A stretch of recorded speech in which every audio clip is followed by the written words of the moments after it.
Chapter 6. Absolute Assignments of Choses in Action. 36 and 37 Vict. C.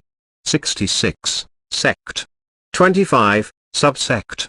6. Any absolute assignment, by writing under the hand of the assigner, not purporting to be by way of charge only, of any debt or other legal chose in action, of which express notice in writing shall have been given to the debtor, trustee, or other person from whom the assigner would have been entitled to receive or claim such debt or chose in action, shall be, and be deemed to have been, effectual in law, subject to all equities which would have been entitled to priority over the right of the assignee if this act had not passed, to pass and transfer the legal right to such debt or chose in action from the date of such notice, and all legal and other remedies for the same, and the power to give a good discharge for the same, without the concurrence of the assigner, provided always, that if the debtor, trustee or other person liable in respect of such debt or chose in action shall have had notice that such assignment is disputed by the assigner or any one claiming under him, or of any other opposing or conflicting claims to such debt or chose in action, he shall be entitled, if he think fit, to call upon the several persons making claim thereto to interplead concerning the same, or he may, if he think fit, pay the same into the High Court of Justice under, and in conformity with, the provisions of the Acts for the Relief of Trustees. A. Any absolute assignment in writing under the hand of the assigner of any debt or other legal chose in action. What is an assignment within the subsection? It does not define it, as it ought to have done, for it has no ascertained legal signification. The Trustee Act, 13 and 14 Vict. C. 60. Defined assign and assignee. A chose in action, which the Act should also have defined, may be described as personal estate, not in possession, the owner whereof has a right to recover, and can only recover it, by the help of a court. Personal estate in possession is personalty, which in its nature is visible, and actually enjoyed by the owner, and capable of tangible and corporal delivery. Legal choses in action are such as, prior to 36 and 37 Vict. C. 66, were recoverable in a court of law, and may, perhaps, be best defined, negatively, as such as are not equitable, viz. Debts, including those secured by promissory note, bill of exchange, bond, judgment, mortgage, or charter party, as freight, endorsed bills of lading, life and marine policies, debts due to bankrupts. Freight is the money due, under a charter party, for the hire of a ship, or for the conveyance of goods therein. A charter party is assignable, but can hardly itself be called a chose in action. Equitable choses in action, prior to 36 and 37 Vict. C. 66, were recoverable in a court of equity only, and are principally the following. 1. The beneficial interest, i. in personalty under a will or intestacy. 2. In stock standing in another's name. 3. In money in the Supreme Court. Shares in statutory companies generally seem not to be choses in action, and it has been decided that those in companies within 7 and 8 Vict. C. 110, are not choses in action within the reputed ownership section, 15, of the Bankruptcy Act, 1869.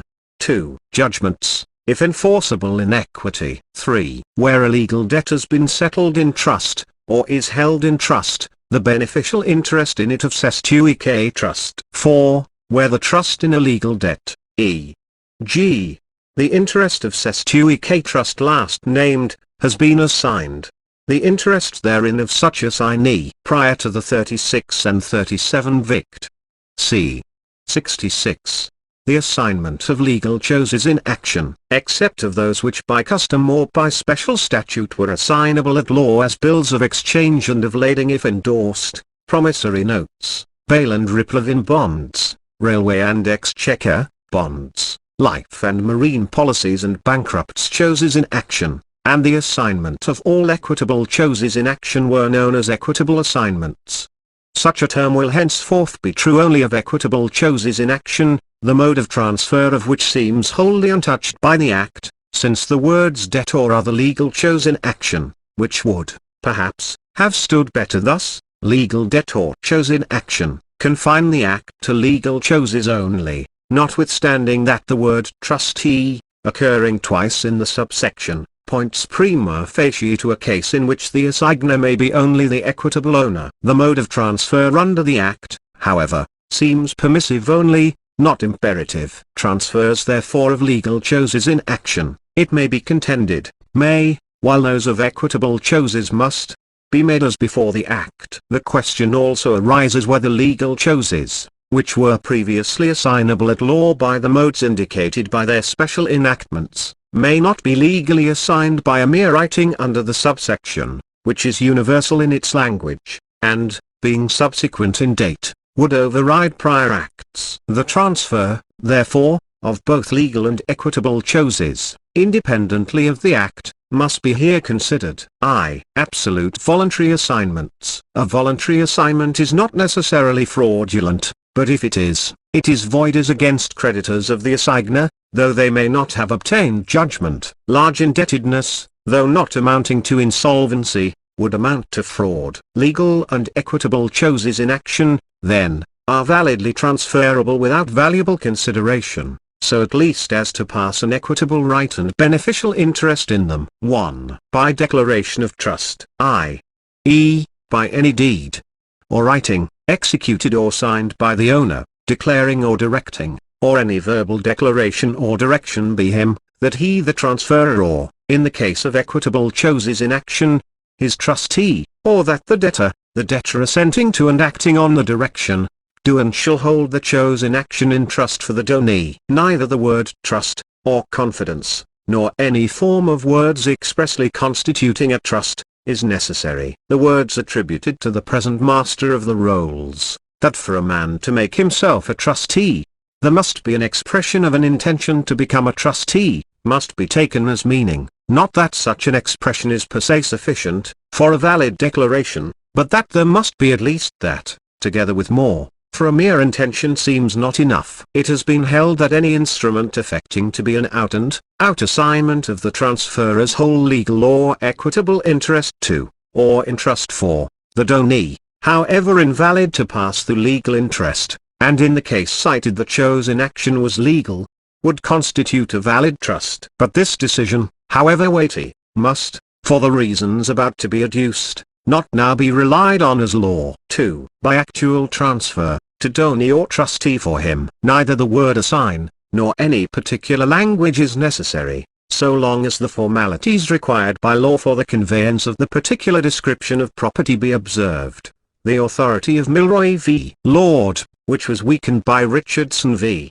Richardson, Morgan v. Melson and Miller v. Harrison, and of Warriner v. Rogers, which followed it, must now be considered as restored by Richards v. Delbridge, followed by Hartley v. Nicholson, and is said by the present Master of the Rolls to contain the true law on the subject of the distinction between valid declarations of trust, which will be upheld, and imperfect gifts or assignments, which will not be upheld, in equity, a distinction which long ago was said to have pervaded all the cases, but which later decisions had made no longer definable or tenable. The distinction is thus epitomized in the case to which the Master of the Rolls refers us: in order to render a voluntary settlement valid, the settler must have done everything which, according to the nature of the property, was necessary to be done in order to transfer it and render the settlement binding upon him. He may do this, by actually transferring it to the persons for whom he intends to provide, and the provision will then be effectual,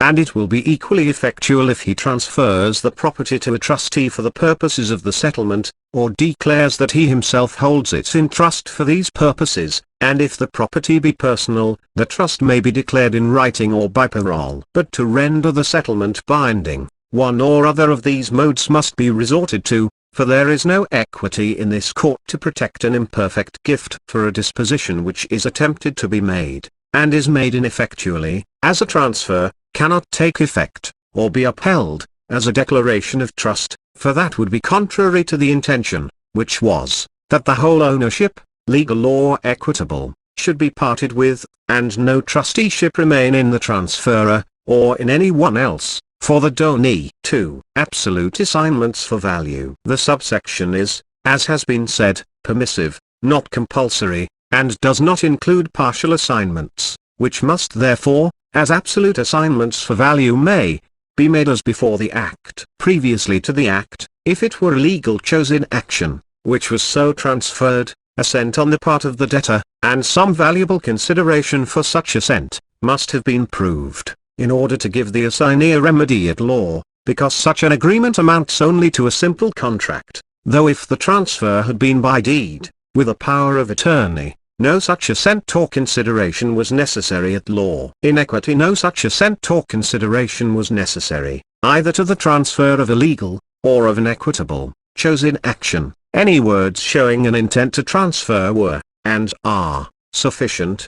The transfer operating as an agreement for value, which equity would specifically perform, when the transferor was in a condition to transfer. This variance will no longer occur, but the equitable rule will prevail. B. Of which express notice in writing shall have been given. Whether notice is to trustees, the relation of trustee and sestuique trust must have been actually created, in order to give the party so giving notice priority. A stop order is necessary, where the chose-in action is stock or funds standing to the account of the Paymaster General on behalf of the Chancery Division, to perfect the title of the assignee, and restrain the transfer or payment thereof without notice to him, and is equivalent to notice by him, but will not prevail against a prior notice before the fund was in court. Stop orders ancillary to common law charging orders seem henceforth unnecessary. Stop orders restraining the payment to a judgment debtor of checks in court seem not within the order last referred to. A distring as may operate as notice where there is no trustee, and is obtainable by anyone claiming stock transferable at the Bank of England, standing in another's name, and if served on the bank, with notice not to permit the transfer of such stock or payment of the dividends thereon, prevents such transfer or payment for 8 days. A general restraining order may be also obtained against the bank or any public company in respect of stock or shares therein. Notice of assignment of a legacy unassented to should be given to the executor, not to the trustees of the will. Notice to a trustee, to be good, must be given to one not interested in concealing the assignment. Notice should be formal, and not given to strangers to the fund. The mere omission to give notice, if no other assignee has given it, does not per se invalidate an assignment. I. Notice on absolute voluntary assignments. Notice to the donee or his trustees, if any, was unnecessary before the act, and seems so still, and so was, and is. His or their acceptance of the gift, unless the assignment be under the subsection, notice, by the assignee, to the debtor is not necessary, as between the assignor and assignee, whether the assignment be of a legal or equitable chose-in action, although it is necessary to make the assignee's title safe as against some third persons, i.c., as against the assignor's trustee in bankruptcy if it be a trade debt, or his assignees for value, but not as against other volunteers from him, for as between them there are no equities, i.e., none of them has an equity to be asserted against the other. But if the puissant volunteer, first giving notice, has without fraud realized the fund, the court will not take it from him. As against judgment creditors, the case seems to stand irrespective of notice, e.g., as against a prior judgment creditor with a prior charging order on stock, the volunteer would take only what the judgment debtor then had to give, i.e., subject to the charging order. As against a prior volunteer the judgment creditor would take only what the debtor had to give, i.e., subject to the volunteer. If the assignment be to trustees, their omission to give notice does not affect the title of the sestuique trust. Where the assignment is of an equitable chose-in action, notice to the trustees of the assignor, and their acceptance of any new trust created by the assignments, is unnecessary. 2. Notice on absolute assignments for value. 1. As between assignor and assignee. Notice need not, except under the Act, be given to the debtor or trustees of the assignor. Payment to him, however, before notice is a good payment. 2. As against general assignees. A particular assignee is one for value or voluntary. A general assignee is a trustee in bankruptcy or under a general assignment for payment of debts.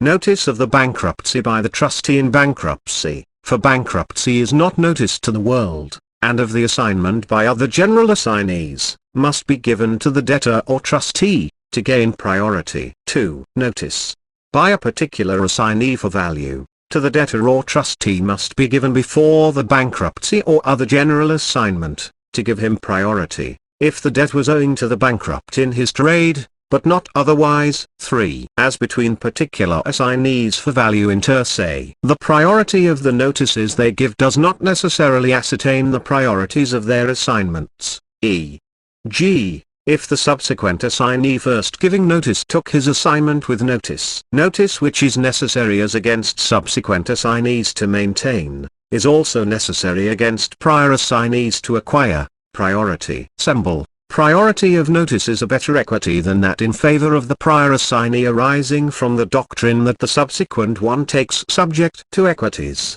Priority of the dates of their assignments is the last equity resorted to. 4. As between assignees for value and judgment creditors. A prior judgment, with a charging order subsequent to the assignment, though prior to notice by the assignee, is postponed. The case last cited, however, did not turn upon the doctrine of notice. 5. As between assignees for value and volunteers.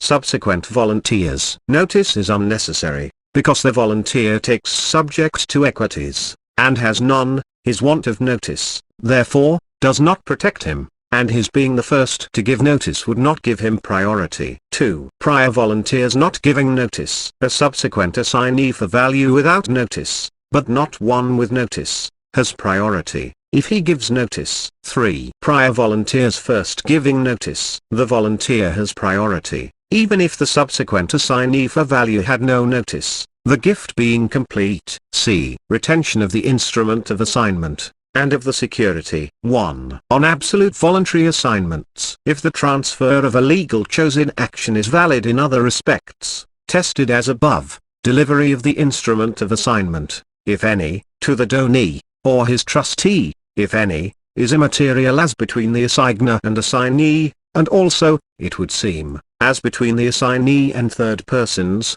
e.g., the assigner's trustee in bankruptcy, if the chosen action were one contracted in the course of his trade or business. The retention of the security, however, though not material as between the assigner and assignee, may be so as between the assignee and third persons, for it may enable the assigner to commit a fraud, and obtain false credit, by remaining, as far as the nature of the property permits him, in possession, and to deceive subsequent assignees for value, and so may raise the question which of two innocent persons should suffer, and which has the better equity.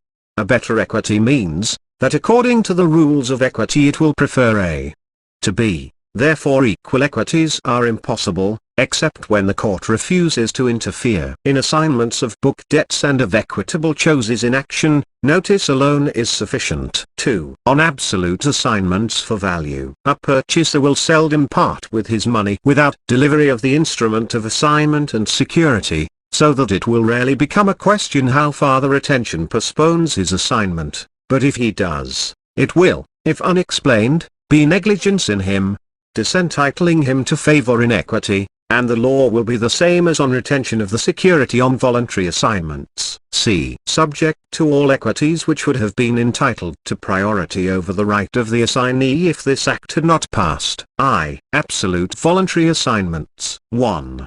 The assignee takes subject to equities, as on assignments for value. 2. Absolute assignments for value. Rule in equity. The rule is that the assignee, though without notice, takes subject to all equities. An equity is such a liability as the property is subject to in the hands of the assigner at the time of the assignment, whether that liability is to the debtor or any other third person, in the eyes of a court of equity, or even of law.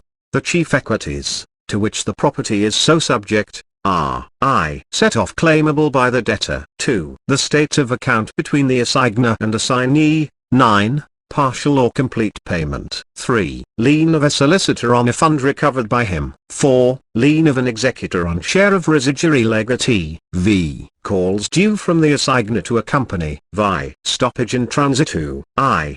E. The right of a consignor on the bankruptcy of consignee to stop goods whilst on their passage. I.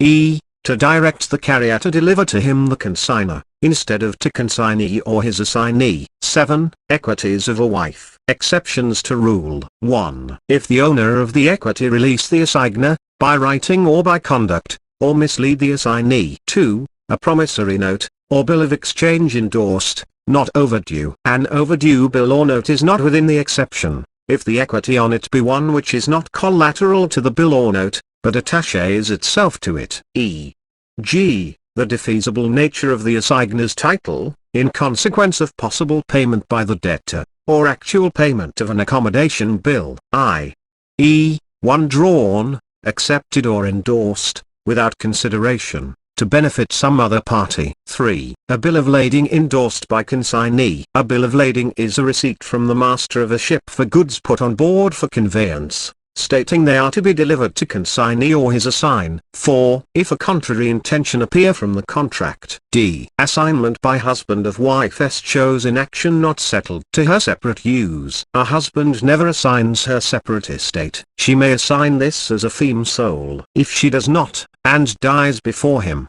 it becomes his own, on taking out administration to her. An assignment places the assignee, whether general or particular, only in the situation of the husband. I.c. gives him only a right to reduce into possession, at the time when possession is possible. Legal choses in action. 1. Reversionary. A reversionary chose in action is one not immediately recoverable, or distributable, and therefore one not presently capable of being actually reduced into possession, e.g., a bond debt payable in futuro, and does not necessarily presuppose a prior life interest in it existing in someone else. A wife's reversion is not reduced into possession by assigning to her the prior life interest, if any. A chose in action is reduced into possession, when something has been done to change the ownership of the property, e.g., payment to the husband or his assignee. A general or particular assignee of the husband takes nothing by the assignment, if the husband die before he or the assignee can or does reduce the chose in action into possession, but takes absolutely, subject to wife's debts, if she die before the husband and before reduction is possible, if the husband takes out administration to her. 2. Non-reversionary. As these are chiefly debts, the principal reduction into possession consists in receiving the money, or obtaining judgment in an action for it. The intention of reducing into possession by bringing an action is not enough. If, therefore, the husband or his assignee die before he or his assignee reduce into possession, the wife surviving is entitled though she joined in the assignment, and the assignee will in equity be a trustee for her. A voluntary assignment by the husband of a chose in action accrued to him after marriage in right of his wife, if made within 2 years before his bankruptcy or, unless his solvency independently of that property is proved, 10 years before it, is void against the trustee in bankruptcy. 2. Equitable choses in action. 1. Reversionary. The same is law, on particular or general assignments, as in legal reversionary choses in action, with this addition, that if reduction into possession becomes possible by reason of the property becoming distributable before the husband and wife die, the assignee is entitled, subject to the wife's equity to a settlement, or absolutely, if he can obtain payment or transfer from the trustee before the wife institutes her action. 2. Non-reversionary. If the wife is entitled absolutely and the reduction is during the husband's life, the assignee, whether general or particular, takes subject to the wife's equity to a settlement. A wife's equity to a settlement attaches only to her equitable choses in action, does not attach as long as they are reversionary. Attaches an action brought by, or on her behalf, before reduction into possession, is personal to her, may be waived by her, may be barred by a prior adequate settlement or by her fraud or adultery, is usually of one half, but if husband is bankrupt or has received with her a large fortune, of the whole, includes children, but is gone if she die before decree, now judgment. If the wife is entitled for life, and the reduction is during the husband's life, the assignee, whether general or particular, takes, the former subject to the wife's equity to a settlement. The husband's incapacity to maintain her, proved by his insolvency, raising an equity against the general assignee. If not reduced into possession during the husband's life, and the wife survive, she is entitled as against both the general and particular assignee, by her legal right of survivorship. E. Absolute assignments by a woman of her choses in action. I. Married woman. She may, by deed acknowledged, the husband concurring, assign her reversionary chose in action, as a feme sole, and this power seems unaffected by the subsection under consideration, unless 1. It was settled, or agreed to be, on her marriage. 2. The instrument, under which she takes it, restrain her. 3. The settlement and appointment, under a power in it, were before 1858. 2. Infant. A female infant may validly assign a chose in action, with approbation of the Chancery Division. This power seems unaffected by the subsection under consideration. F. From the date of such notice. That is, I presume, from the date at which the notice is received. G. Under and in conformity with the provisions of the Acts for the Relief of Trustees. These, though not mentioned by the subsection, as they should have been, for they have no ascertained legal signification, seem to be 10 and 11 Vict. C. 96, and 12 and 13 Vict. C. 74 H. That such assignment is disputed by the assigner, or rather that the validity of such assignment or title of the assignee is disputed. Unless the assignment were a forgery, the assigner could not dispute the fact. I. To interplead concerning the same. That is to say, under the 1 and 2 will. 4, c. 58, and 23 and 24 Vict. c. 126, s. 12 et sec. The defendant may apply any time after being served with the writ of summons and before delivery of defense,